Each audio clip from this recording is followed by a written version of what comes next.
Hello and welcome to the Cinema Gold Podcast. I'm your host, Larry Lease. Today we're continuing our cinematic classic rewind.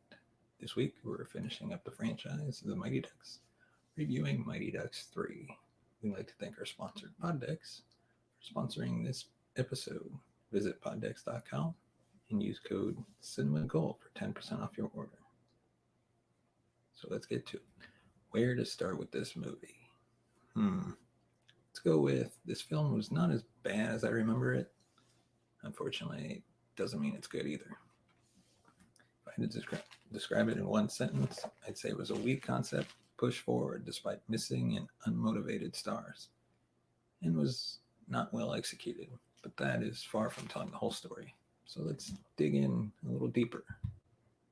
The first Mighty Ducks movie was an underdog tale about a team of misfits with no money and bad attitudes against a team of bigger kids who were willing to play dirty. The second Mighty Ducks movie was a tale of bad attitudes, overconfidence, and an inability to get along with each other that could have prevented them from beating their enemies. A powerhouse Iceland hockey team of bigger kids who were willing to play dirty. The third movie is about a bunch of teenagers with bad attitudes, whining because they don't want things to change, and their opponent is the varsity team of bigger kids who are willing to play dirty. Seeing a pattern? Now, the first movie works because it's the first movie. The second movie works because it upped the stakes. They went from their Pee Wee League to a worldwide competition and became concerned about their futures. The third movie lowers the stakes extremely. And the worst part is that they had an element in the movie that could have easily kept those stakes high. With the lowered stakes, the increased teenage angst felt entirely out of place.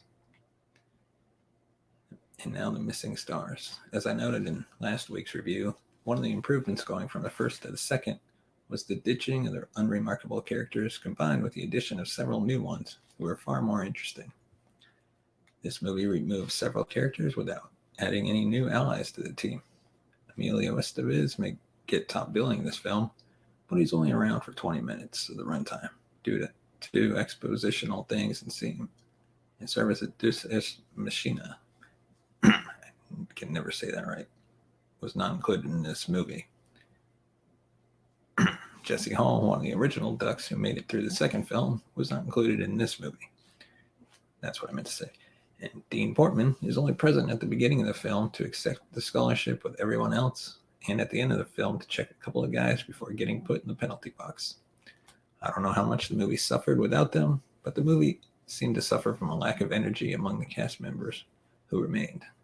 Joshua Jackson, who played Charlie, admitted in interviews that he didn't want to do this movie and used his frustration at playing another kid role to fuel his character's anger in the film.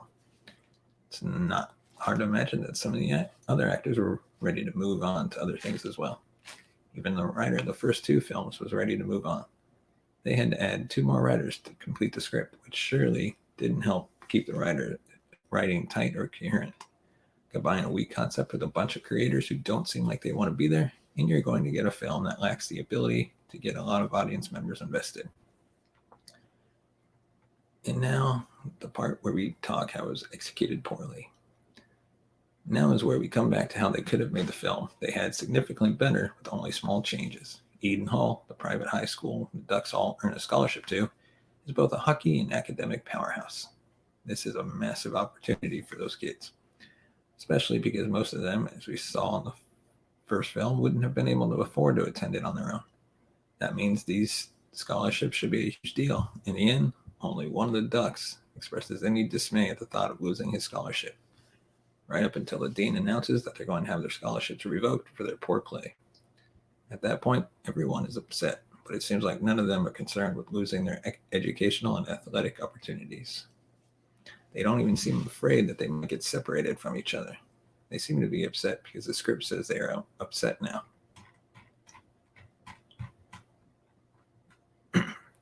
This is further compounded by the fact that the school foolishly handed out scholarship awards with terms that would not allow them to withdraw the scholarships without cause. So their attempt to remove the kids' scholarships was entirely pointless and doomed to failure. Any halfway decent lawyer would have been able to fight that in court. The movie tries to get us excited by having Bombay be that halfway decent lawyer. But the whole thing was so brain dead that all I could think about was that it was hard to imagine he still got a valid license to practice law in Minnesota. The movie could have several birds with one stone by having the scholarships tied to the team performance and indicating that if they lost the junior varsity matchup at the end of the semester, they'd get kicked out. Then, instead of having Bombay whisk in and solve everything the day after, realizing there's a problem, they would have had some impetus to improve. The stakes were much higher when they played the varsity team, and there would have been more than a few days to get their act together. Instead, we got a pointless B story solved by a character who's barely in the movie minutes after it appears, in a way that makes you wonder why they didn't just cut the whole thing. They did try to mix things up a bit by having Charlie and his coach, Coach O'Ryan, butt heads from the start instead of waiting until the movie's final act. The conflict, unfortunately, requires that Charlie acts selfishly and childishly, two things that had never been flaws of his before, and that Coach O'Ryan pulled what sometime after this movie was made would be called a Severus Snape. I acted like a monster because I was trying to help you, even though no real person acts that way, and it made it impossible for you to trust me. He throws a hockey puck so hard early in the movie after the team, and especially Charlie, ignores his coaching that it puts a giant hole on a bulletin board. Violence by adults toward kids, and there were several in his way when he wound up to throw that puck. It's never going to sit well with me, no matter how realistic it might be. I know real coaches get really angry and get violent with their kids. However, unless you're going to flatly condemn that kind of behavior, I don't think it belongs in a movie. The conflict between the two also completely falls apart at the end of the second act. Charlie quits the team in a fit of teenage rage. Bombay appears and shows Charlie that Orion has a daughter who was paralyzed by a car wreck as a child, which causes Charlie to have sympathy for the man. And sure, that sucks for him, but it doesn't really justify his attitude problem prior to this point. He also tells him, I told Coach Orion that you two had a lot to learn from each other. Orion wants Charlie to learn defense, something he'd probably need if he was going to successfully advance his hockey career past high school. But it's unclear what Charlie could or might have taught Coach Orion. The movie hints that Bombay and Han thought Charlie could teach Orion to have fun again, but Charlie doesn't teach him anything. Instead, after Charlie apologizes to the coach and asks to come back on the team, his entire demeanor changes. He becomes a fun and friendly coach all on his own. You might try to argue that he had a change of heart because of Charlie's apology and improved behavior. But I would remind you that he came into the story with a chip on the shoulder before Charlie or anyone else had a chance to do anything wrong. Pranks are a staple of the series, and the pranks in this movie fall short of those in D2, but are better than those in Mighty Ducks. Unlike the first film, the pranks in this movie at least have a purpose behind impossibly screwing with a random dude no one will ever see again. But the pranks lack the good nature that was present in the second movie. Without that, they weren't very funny and left me wondering where the line would be drawn and how many people would be hurt or expelled for the juvenile shenanigans. Except for when Wayne rode down the Biff Tanner wannabe and hogtied him. That was pretty funny. Another aspect of this movie that seemed to lack energy to the film's detriment was the score. I know I complained about the overuse of Queen hits in the first two flicks, but the original score for both films added both tension and elation in spades at the appropriate moments. Neither of those films is half as good, so good with a score that is even 80% of the quality that we ended up with. I suspect it's a reason for a lot of the nostalgia. The romances were weird and a bit awkward. Luis Mendoza becomes obsessed with a varsity cheerleader to whom he shares only a single sentence and finds himself making out with her at the end of the movie. Julie Gaffney gets a peck on the cheek from the opposing goalie, despite only sharing a fraction of a scene earlier in the movie and being mortal enemies the rest of the time. Finally, Charlie falls for a girl who has no interest in him or hockey. The only two things he does care about. There's no reason for him to decide he likes her except that she's attractive, but he still puts on a full court press in an attempt to woo her, and it works for some reason. There were two aspects of this film that absolutely would not fly today. The first one involves Luis. I missed the setup, but at some point he finds himself crawling under a lunch table at which the entire cheer squad in their short uniform skirts are sitting. After crawling for a bit, he seems to realize where he is, turns to the camera and winks. That might be authentic high schooler behavior, but it doesn't deserve to be glorified in that way. And I think most studios would balk at including it now, even though it was regular fare in the 90s.